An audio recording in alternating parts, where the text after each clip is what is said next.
No cabe duda que nuestro país está viviendo un momento histórico. Se enfrenta a la disyuntiva de cambiar estructuralmente el país en beneficio de las mayorías, o cede, capitula, se rinde como ha venido ocurriendo desde el retorno a la democracia a la minoría, privilegiada que ha regido los destinos de nuestro país. Ese es quizás el dilema más importante que estamos confrontados en esta mitad del siglo.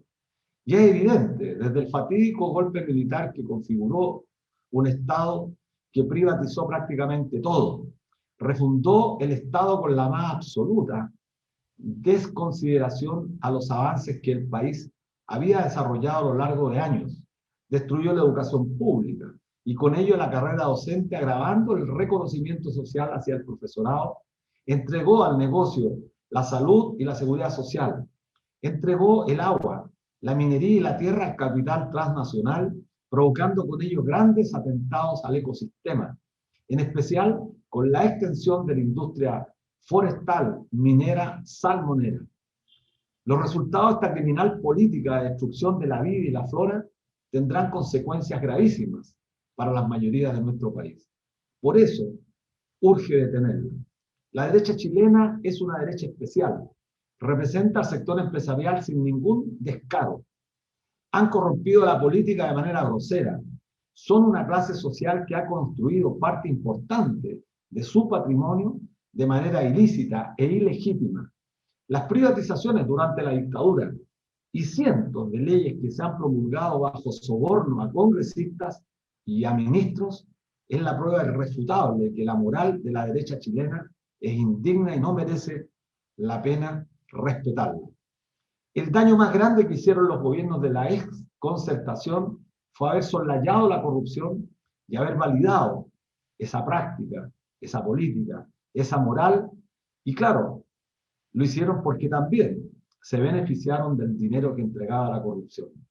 El problema es que la derecha chilena, consciente de que no podía incrementar su botín si no era de la mano de la oposición, pactaron muchas leyes como por ejemplo la de pesca para que el sistema corrupto perdurara. Las consecuencias de ello estallaron el 18 de octubre del año 2019, 30 años, donde la concentración de la propiedad y la riqueza ubica a Chile como uno de los más desiguales del mundo, y su contrapartida ubica a Chile como uno de los países con la mayor desigualdad social. No lo vieron venir y no quieren verlo, a pesar de todas las señales de estos últimos meses. El plebiscito de octubre pasado, con cerca de un 80% que se manifestó por los cambios, la elección de los constituyentes y la tremenda votación obtenida por Boric y Jadwe son datos contundentes que cualquier analista serio o político mínimamente decente entendería en función de los que han sido las demandas populares.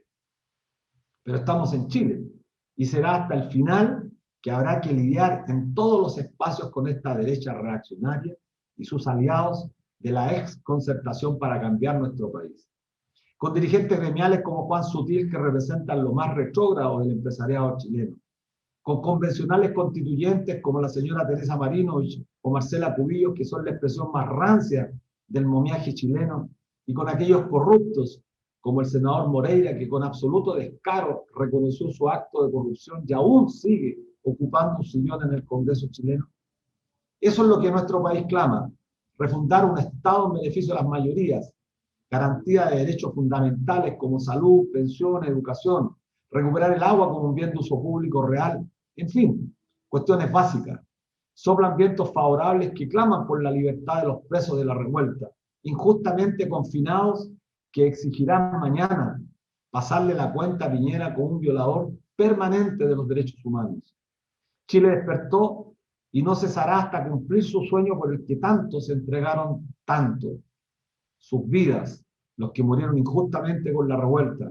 Sus ojos, como Fabiola Campillay y Gustavo Gatica. Su libertad, los que injustamente se hayan privado hoy día de libertad, mayoritariamente jóvenes.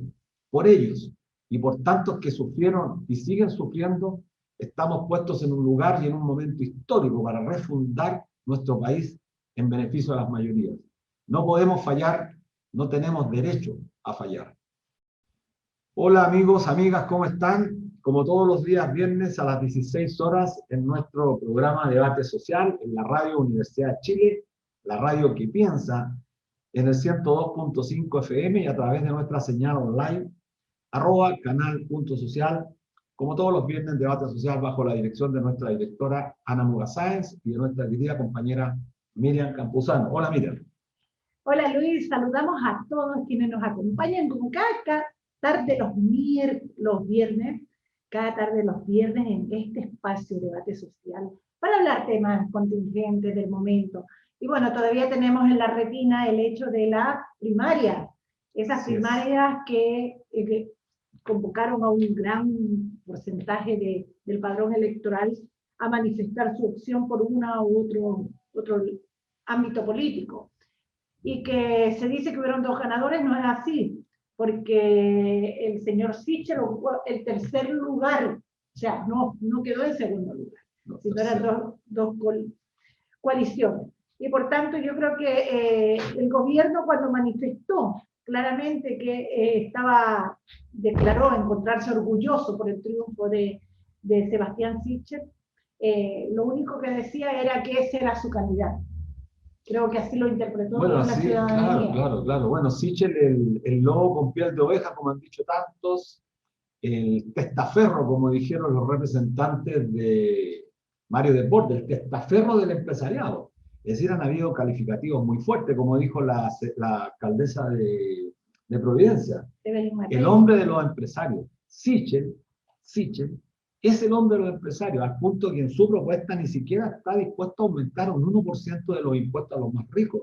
Es el hombre, el tapadito, como se dice coloquialmente, el tapadito de Andrea Lamán, de Andrés Chadwick y de Sebastián Piñera. Es un Piñera peor. Bueno, si ellos están detrás de esta candidatura y son los asesores de esta candidatura, un tipo que ya la prensa oficial, la prensa burguesa le está haciendo su campaña y lo trata de vender como el tipo buena onda, el tipo bonachón que vivió en una casa en le Toma, cuesta mucho porque es un tipo que pierde muy rápido la compostura y esperaremos que los periodistas que estén a la altura de los nuevos tiempos, como fueron tan incisivos con los candidatos de izquierda, ojalá lo saquen de su... Es un prepotente, un hombre que pierde muy rápidamente sus cabales.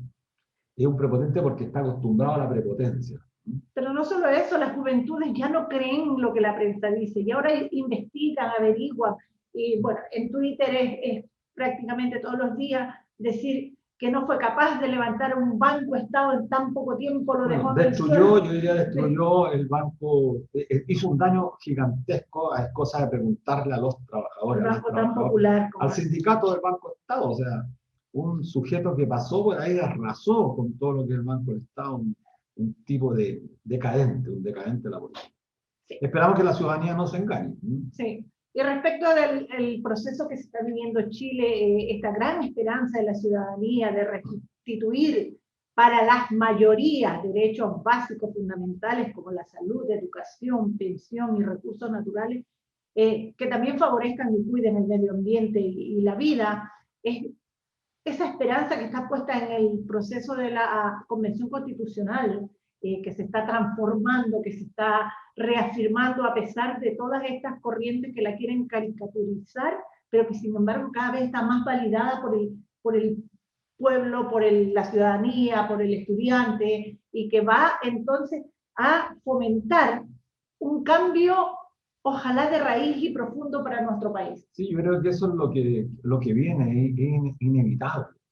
Escuchamos todos las propuestas de Jado y de Boric, y creo que ambas, a pesar de que tienen alguna diferencia, están planteando cambios estructurales y creo que eso es lo que hay que promover, lógicamente enfatizando en aquellos aspectos que son sustantivos y que el pueblo de Chile ha venido demandando con tanta fuerza. Pero está el proceso constituyente y ahí se está develando efectivamente esta derecha minoritaria que se resiste a los cambios. Y eso es lo que la ciudadanía debe tener absolutamente claro.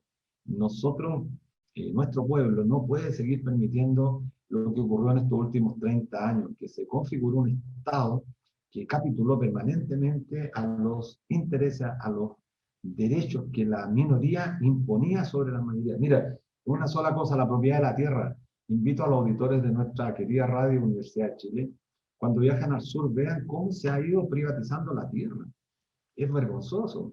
De San Fernando, incluso antes, pasado Rancagua, San Fernando, casi hasta Curicó, los terrenos pertenecen al señor Luxi, en una gran mayoría. Hubo reforma agraria en este país. La reforma agraria tenía un objetivo: distribuir la tierra en la propiedad de los que la trabajaban, colocar fin al latifund de esta concentración grosera de la propiedad. Bueno, hoy en día tenemos concentraciones totales, ni hablar de lo que pasa con la familia Mata Angelina en la provincia de Biobío, Arauco, en la provincia de Mayeco. Y no solo eso, Luis, tú bien lo decías en la introducción, no son 30 pesos, son más de 30 años que la gente ya está cansada, donde el trabajador común, a pie, el poblador, ha pagado esto. 30 años de pactos elitistas, de estas cocinas donde unos pocos deciden por todos, y que quiere terminar con estos lobbies, con estos pactos que ellos llaman, con esta alianza, y que el pueblo ya no podía soportar más, simplemente no puede soportar más. Y también lo que molesta, el tipo de justicia de acuerdo a tu poder adquisitivo. Bueno, eso creo que es lo que tenemos que tratar. Los ciudadanos, el pueblo chileno, tiene que tener vínculos con los constituyentes de forma tal que quede plasmado en la nueva constitución esta justicia para todos.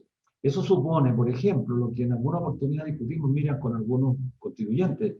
Hay que establecer en la Constitución quizás una modificación total al Código Penal de forma tal que los delincuentes de cuello y corbata paguen con la confiscación de todo su patrimonio, como ocurre en Estados Unidos. Es decir, estarían presos el señor Delano, estaría en la pobreza total. Y estos señores tan arrogantes como Sutil, que de manera prepotente salen a hablar. La familia Mate, que se ha coludido para estafar a nuestro pueblo, ya debería haber perdido todo. Asimismo, la familia de Angelini, bueno, que están contaminando todo nuestro territorio. Yo creo que es gravísimo. Bueno, seguimos en nuestro programa. Tenemos hartos temas que contar. La carrera presidencial arrancó. Vamos a ver de aquí en las primarias, el puntapié inicial. Van a salir muchos candidatos, candidatas a postular en este periodo. El tiempo apremia y prontamente se cierra el proceso. Sí, hay temas que yo creo que, independiente de que estamos abocados a un problema de cambio estructural en nuestro país, que creo que eso debe ser lo fundamental, no podemos detenernos frente al drama que están viviendo nuestra gente. Está el problema de la educación y está el problema de las pensiones. El gobierno plantea una ley corta que creo que es lo que demandábamos nosotros, que mejore el pilar solidario y permita ampliar la cobertura de forma tal que los que la están pasando muy mal puedan ver una mejoría hasta que no hagamos el cambio estructural. Ojo, cuidado, Letelier y Goich persisten en tratar de llegar a un acuerdo para que mantener las AFP. Esto es lo insólito, la gente tiene que saberlo, quiénes son los que mantienen este sistema. Y el otro tema, Miriam, el tema de la educación, el retorno a clases que se está planteando ahora con mucha fuerza. Así es, el retorno a clase, donde ya la alcaldesa de Santiago ha denunciado el mal estado de los 44 establecimientos, bueno, 19 no tendrían condiciones. Imagínate tú, si Santiago Centro, la capital de la capital, tiene esos problemas, ¿qué esperaremos en las comunas más? Bueno, ese es lo que... Más pobres, como no sé, pienso Pudahuel, Renca, La Granja... Sí, Cerro Navia, La Pintana. Mira, el tema, yo creo que el profesorado ha sido claro, nadie está contra el retorno a clase. Quienes tenemos algún vínculo con la educación sabemos perfectamente que lo que necesita con urgencia, especialmente los niños, las niñas, es justamente la interacción social. La educación es un proceso colectivo, un proceso social, que requiere para su desarrollo el compartir, desarrollar valores como la solidaridad solamente puede ser la medida que tú compartas con otros niños, en la soledad de tu casa, en la individualidad del ser, eso es imposible. Y la responsabilidad del Estado es justamente garantizar que el contagio no se produzca en los colegios de menores recursos. Creo que es un desafío importante para nuestro país.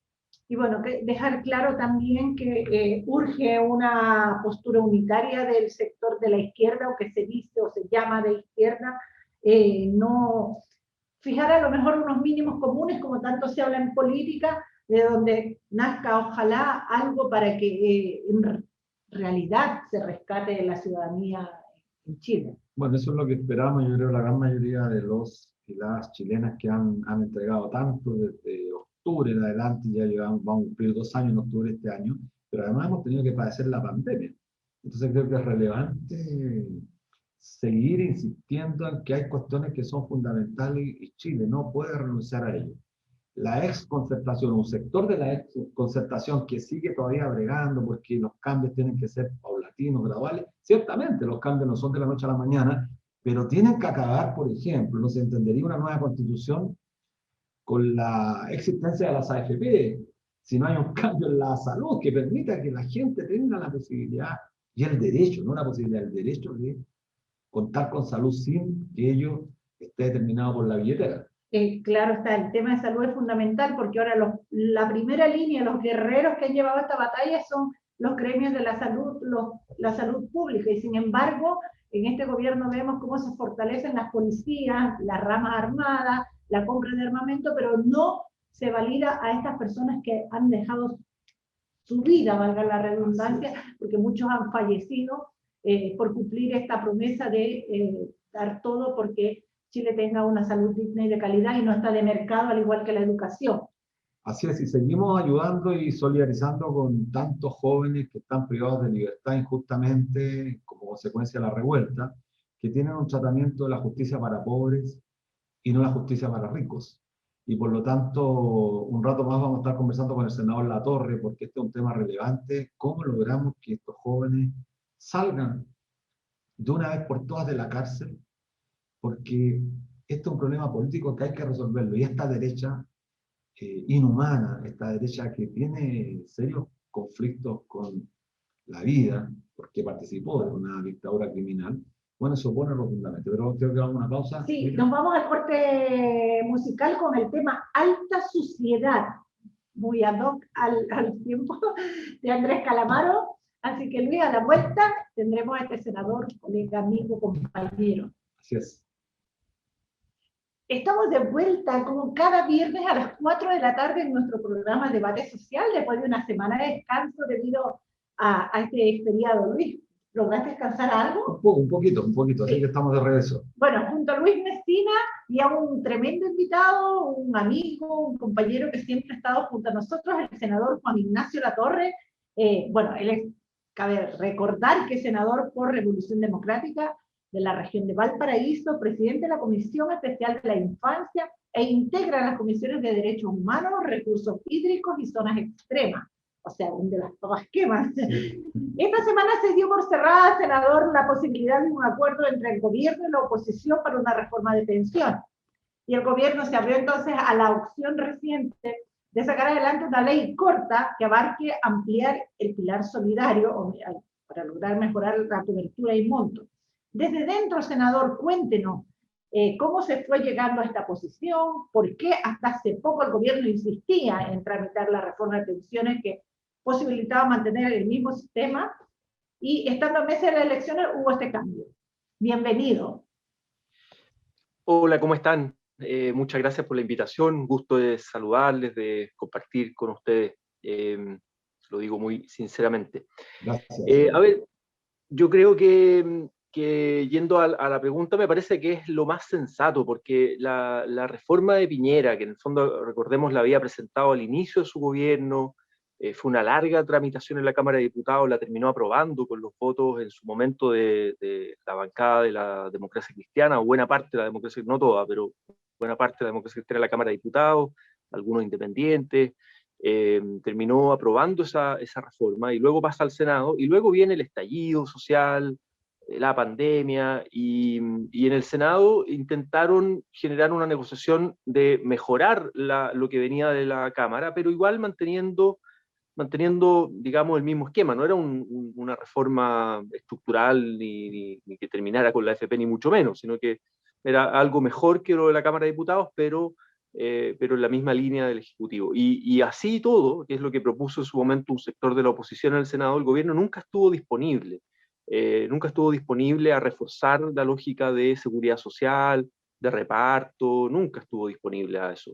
Ellos hablan de un sistema mixto, pero la verdad es que en la práctica el gobierno, que es el que tenía que ingresar las indicaciones, porque un proyecto de ley es de iniciativa de este tipo, de iniciativa del gobierno, entonces nunca ingresó las indicaciones en esa línea. Entonces al final fueron largas negociaciones, en su momento con Briones en Hacienda, el candidato presidencial, después llegó el Cerda, el ministro actual, la ministra que termina saliendo, después vuelve Melero, o sea, siguen toda esa negociación, pero al final la voluntad política sigue la misma, ¿no? Entonces, y yo creo que después de la derrota de la derecha en las elecciones, luego de esta primaria, donde también los candidatos de la derecha se desmarcan de la propuesta de Piñera también, en pensiones, y donde la oposición en el fondo no le pone piso a una reforma de este tipo, me parece que lo más sensato, ustedes lo plantearon en una declaración pública que yo respaldé, yo dije que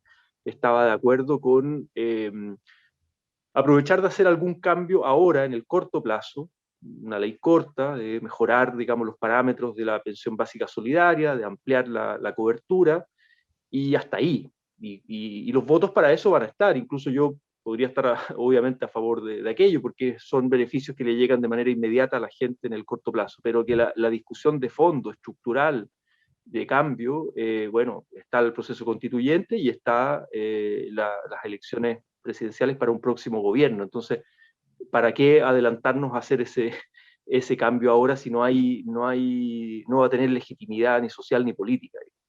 Claro, senador, bueno, mucho gusto de tenerlo acá en nuestro programa. Efectivamente, como bien dice usted, resultaba absolutamente innecesario, casi era una imprudencia el intentar seguir adelante con una reforma que mantenía los pilares, yo diría, más gruesos del actual sistema que ha sido cuestionado por toda la sociedad. Y en el debate presidencial, en el debate de las primarias, entre las candidaturas de Boric y de Howe, quedó evidentemente claro, independiente de los matices que hay ahí, que este sistema tiene que ser modificado. Y usted lo sabe perfectamente desde el año 2016. La coordinadora que salió a las calles el 24 de julio del año 2016, es decir, que el próximo sábado se cumplen 5 años, ha hecho todos los esfuerzos por tratar de producir un cambio estructural y este no ha sido posible. Hay otros intereses detrás, esto no cabe ninguna duda. La ley corta una petición que, como bien dice usted, resuelve el problema en la coyuntura. No es una solución integral, pero por lo menos si aumentamos un 80%, de un 60 a un 80% de la cobertura, es probable que más de 820.000 personas se vean beneficiadas. Y si se aumenta de 169 a 177.000, es prácticamente muy poco. Bueno, pero algo será un poco mejor. Podemos resolver el tema hasta que no culmine el proceso constituyente. Sin embargo, ayer fuimos sorprendidos, senador Latorre, porque escuchamos una reacción que nos sorprendió a todos, Miriam, y a todos los sectores de la coordinadora, que el señor Letelier, Goich y la señora Rincón ponen como traba, que en una parte tienen razón, porque ellos dicen, tiene que explicarnos el gobierno cómo va a financiar este aumento del pilar básico, la pensión básica solidaria, y cómo va a aumentar el 20% más de cobertura, porque se lo podría dejar al próximo gobierno con un déficit fiscal, que es una de las políticas. Eso nos parece razonable. Pero pretender ahora incorporar modificaciones, como ha dicho el senador Letelier, en un sistema mixto, nos parece un desperdicio. ¿Cómo ve usted esta estrategia en los próximos días, senador Latorre? Sí, me parece que lo del financiamiento era otro punto que durante las largas negociaciones en la Comisión de Trabajo el gobierno tampoco nunca fue claro de cómo pretendía financiar. Fue siempre muy ambiguo, ¿no? Decía, pueden ser exenciones tributarias, pueden ser eh, reasignaciones de presupuesto, bueno, pero nunca fue claro. Ahora, recursos hay para hacer ese cambio que no es tan significativo, es cierto, eh, no es tan significativo. Lo que sí deja un piso que el pilar, que yo creo que conceptualmente es importante dejar ese piso que sea por sobre la línea de la pobreza para una persona, 177.000 pesos, la línea es muy baja. Hay especialistas que dicen la línea de la pobreza para una persona adulto mayor debería estar en 200.000 pesos, ¿no? Eso por lo menos, por lo bajo. Sí. Y claro, deja si establece ese piso ya para adelante, para un futuro gobierno y para adelante, la idea es incrementar ¿no? Incrementar ese monto.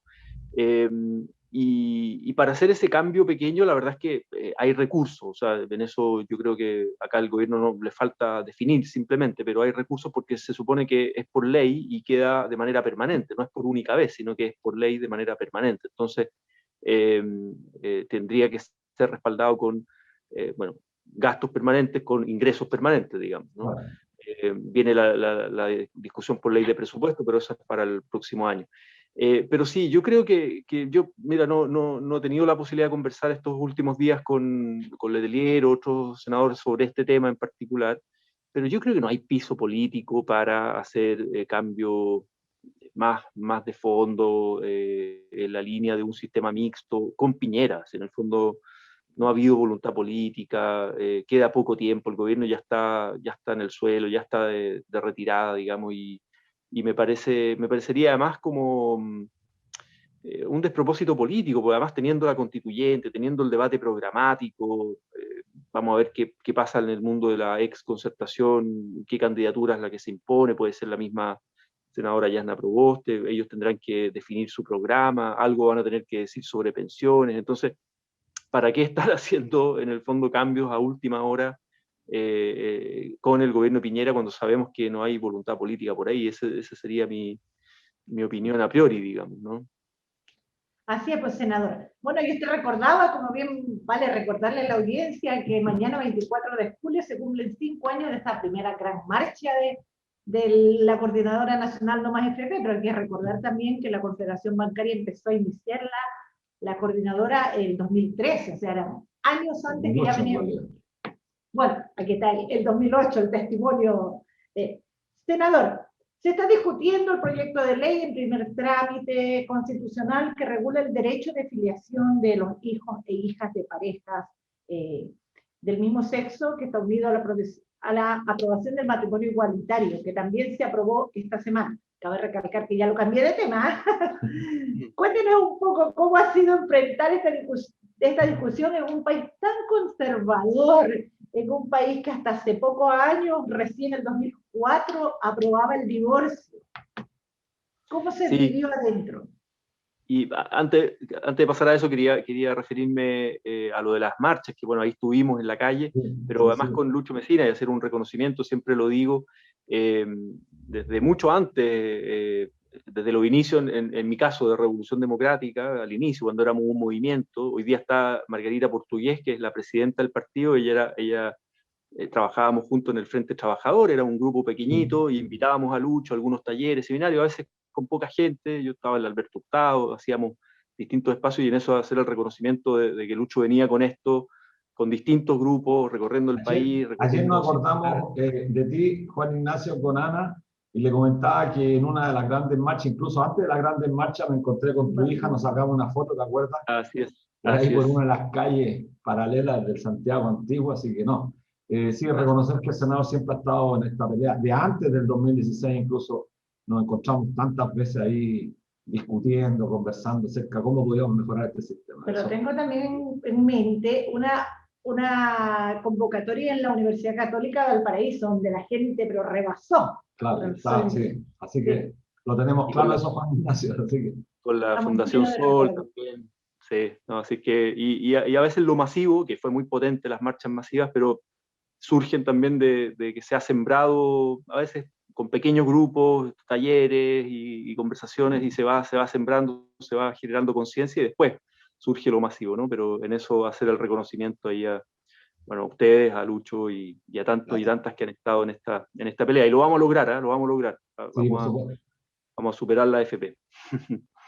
Bien, oye, yendo al tema, si me toca, yo estoy presidiendo la Comisión de Infancia y estamos tramitando un proyecto de ley que estaba presentado hace tiempo, el 2016 o 17 se había presentado, creo que un poquito antes que el de matrimonio igualitario, y que es complementario de alguna manera al de matrimonio igualitario, que es el de derechos filiativos de hijos e hijas de madres del mismo sexo, madres o padres, pero hay que decirlo, mayoritariamente esto lo han empujado organizaciones de mujeres lesbianas que tienen hijas e hijos y viven con sus parejas y por lo tanto se instala el tema de la comaternidad, que es un tema que lo estamos instalando en la ley, y es complementario al de matrimonio igualitario que se aprobó esta semana en el Senado. Este proyecto se había presentado el 2017, al final del gobierno de la presidenta Bachelet, estaba medio estancado ahí en la Comisión de Constitución. Piñera le puso urgencia, lo cual generó un quiebre interno en la derecha, en los sectores más conservadores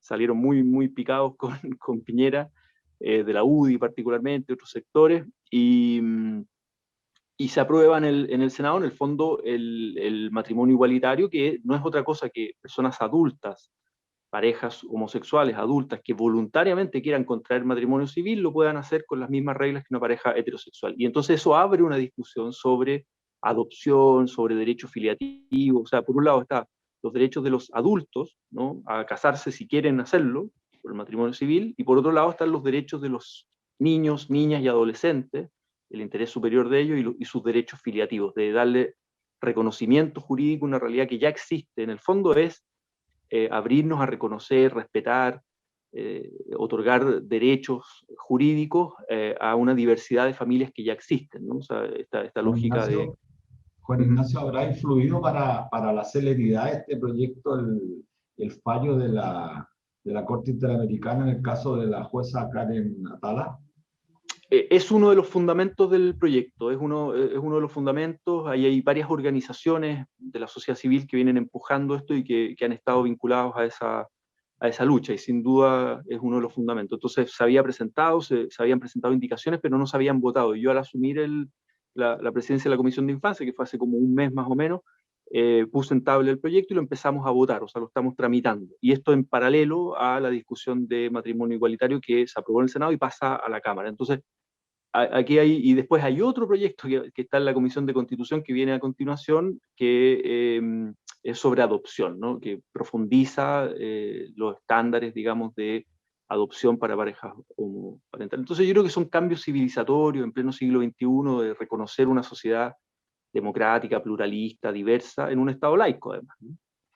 Bueno, estamos con el senador Juan Ignacio Latorre, conversando en el programa de Debate Social, y qué interesante que resalte esta palabra. Estamos frente a cambios civilizatorios, porque efectivamente en el siglo XXI resulta impensable, resulta incluso increíble que tengamos que imaginarnos que mujeres, solamente por su condición sexual, estén privadas de un derecho tan fundamental como es estar vinculada con sus hijos.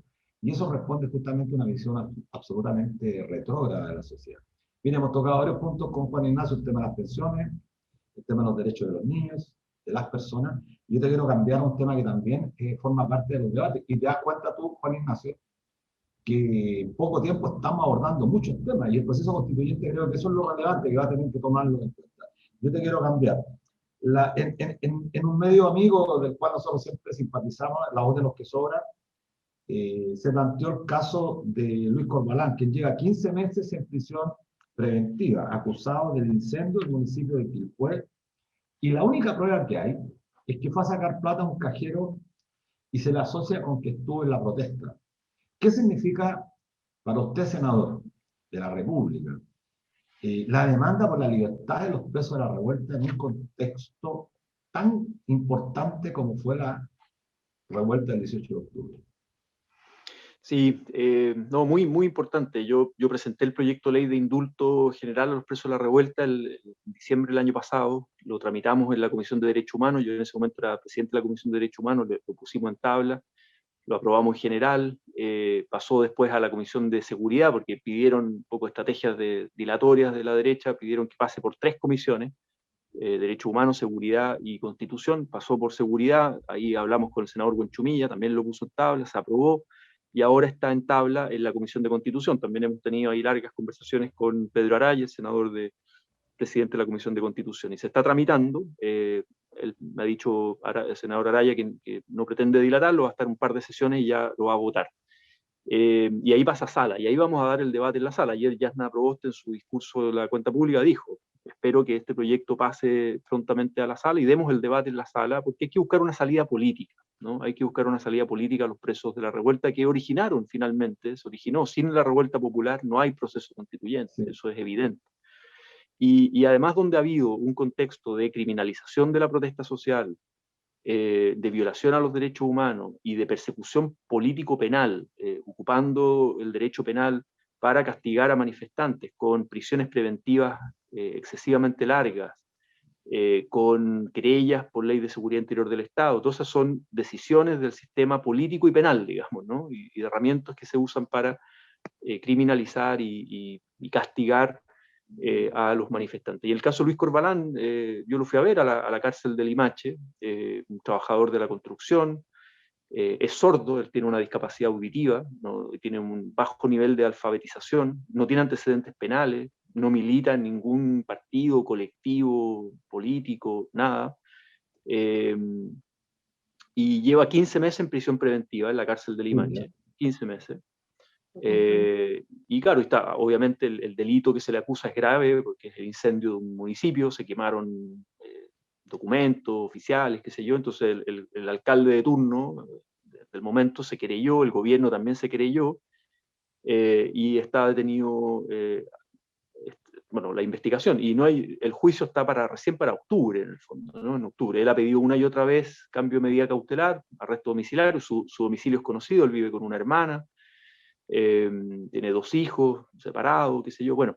Y yo pude entrar a la cárcel, fuimos con la concejala de Quilpué, del Frente Amplio, también una comisión de derechos humanos, y llevamos una profesora de lengua de señas, digamos, pues, para ser intérprete. Y él se emocionó mucho porque era la primera vez que podía comunicarse y entender bien con un sistema ajeno de justicia, etc. Él tiene comunicación vía Zoom, digamos, con su hermana, y él ahí, ella habla bien, pero con personas externas, digamos, nunca había podido, hay cosas que él no entendía, de los procesos de la medida cautelar, los juicios, qué sé yo. Entonces, bueno, uno cuando le pone rostro humano a esto, en el fondo dice, para personas como Luis, para personas como el Giordano Santander, que también lo iba a ver a la cárcel en San Antonio, que está condenado a 5 años, el proyecto indulto es urgente para ellos y sus familiares, y por otro lado para el país, para el momento constituyente que vive el país, y así lo declaró la Convención Constituyente en una declaración que fue aprobada por 2/3, más de 2/3, de pedirle al Senado que tramite con sentido de urgencia el proyecto de indulto general. O sea, hay un momento político y hay una urgencia política de buscar una salida a los presos de la revuelta. Eso es lo que no se entiende, que este es un problema político y requiere una salida política. Y bueno, por eso es muy importante lo que se está haciendo, senador, y ojalá sigamos adelante. Mírame. No, yo quería reafirmar que uno de esos motivos son los detonantes del descontento social, porque para unos son clases de ética y para otros los control de detención tan largos y con condenas tan duras y crueles. Sí. Bueno, cambiando un poquito. En perspectiva, senador, estamos a pocos meses de las elecciones presidenciales. A 3 meses solamente. Nosotros, en los análisis nosotros pensamos que se podía pensar en un gobierno de transición, pero parece que va a haber un gobierno normal. Hace unas semanas ya inició el trabajo de la Convención Constitucional, hay mucha labor por delante, ya la constituyente también se hizo parte del tema de los presos políticos, pero se ve para el pueblo a la final una esperanza, una luz al final del camino. Tenemos una derecha arrinconada, con 20%, debilitada, cuestionada, y con los días contados, al parecer. ¿Qué espera de usted del próximo periodo de gobierno? ¿Ve alguna posibilidad de que la derecha se reactive, se rearme, vuelva al ataque? ¿O ve una ganada popular, que es lo que todos esperamos? Sí, la verdad que a poco tiempo. Ahora el 23 de agosto se inscriben las candidaturas definitivas a primera vuelta. Siempre en Chile, en las últimas elecciones se inscriben varias candidaturas. Eso no hay que desdramatizar el que se puedan inscribir candidaturas independientes o para uno y otro lado, ¿eh? O sea, siempre se inscriben varias, digamos, eso es normal. Y es legítimo, tienen todo el derecho a hacerlo por lo demás. Y el asunto se termina de definir en segunda vuelta, eso hay que tenerlo en cuenta también, ¿no? Es muy difícil ganar en primera vuelta, teniendo además varias candidaturas. Y bueno, ya hay segunda vuelta en diciembre. Entonces, lo que nosotros hemos dicho desde el Frente Amplio y cuando inscribimos la primaria con Apruebo Dignidad, dijimos 2 cosas. Uno, queremos que nuestra primaria sea más masiva que la derecha, lo fue, con dos candidatos, con menos plata. Si uno mira los aportes CERVEL, los 2 candidatos sumaban mucho menos plata que los 4 candidatos de la derecha que le pusieron toda la plata al empresariado. El que perdió nuestra primaria, Daniel, sacó más votos que Sichel, ¿no? O sea, Sichel salió tercero en el fondo.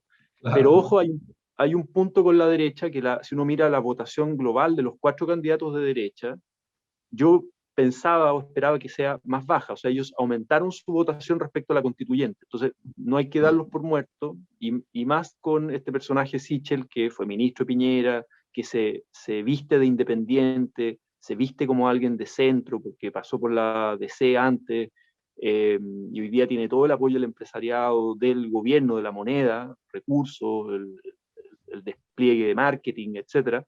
Entonces, ojo con darlo por muerto. Yo creo que eso sería un error político, dar por muerto o confiarse frente al adversario, ¿no? Porque lograron convocar bastante gente en sus primarias. Yo esperaba que convocaran menos. Entonces, ahí tener ese antecedente. Y nosotros lo que hemos dicho, que el que ganaba la primaria de Apruebo Dignidad, o sea, Gabriel o Daniel, tenía altas probabilidades de pasar a segunda vuelta y ser el próximo presidente de Chile, así lo planteamos, y que el próximo gobierno tiene que ser un gobierno transformador, hay que construir y levantar un programa transformador, ahí ahora hay que hacer un ejercicio de integración programática entre ambas candidaturas, y también es un proceso que sigue abierto, o sea, es un proceso dialéctico también de conversación permanente con organizaciones de la sociedad civil, mundo académico, distintos grupos de interés, digamos, en distintas agendas, colectivos, movimientos sociales, etc. O sea, un programa que sigue abierto, pero ya hay una base, y tiene que ser un programa transformador, constituyente, que acompañe el proceso constituyente. El próximo gobierno le va a tocar la firma de la nueva constitución y empezar a realizar los cambios estructurales que la misma constituyente habilite, en el fondo, ¿no? Y al mismo tiempo un gobierno de mayorías, ¿no? Porque para hacer cambios estructurales en Chile necesitas construir mayorías sociales y políticas. No te basta como hablarle solo a tu grupo de convencidos, o que te apoye solo, qué sé yo, si uno mira al Congreso hoy día, la bancada de Apruebo Dignidad, si bien hay una bancada y es significativa y tiene peso, es minoría en el fondo. Entonces, un gobierno no puede gobernar Entonces, también vamos a ver el nuevo Parlamento, y es muy importante el nuevo Parlamento que sea favorable. Entonces, nada, ese es el proceso que estamos construyendo. Yo estoy esperanzado. Bueno, Gabriel ganó por una gran diferencia. Yo esperaba que sea más apretado, para cual sea el resultado, que sea más apretado. Ganó una gran diferencia, y ahí hay una gran responsabilidad, en el fondo, de seguir convocando esas mayorías, seguir sumando mayorías. Y bueno, y vamos a ver también qué pasa con el mundo de la exconcertación, y también con el mundo, digamos, lista del pueblo, independientes que quieran también levantar algo, que habrá que conversar, digamos, habrá que conversar, obviamente, en términos programáticos, etc. Bueno, vamos a ver qué impacto provoca en el escenario político la candidatura de la senadora Yana Proboste.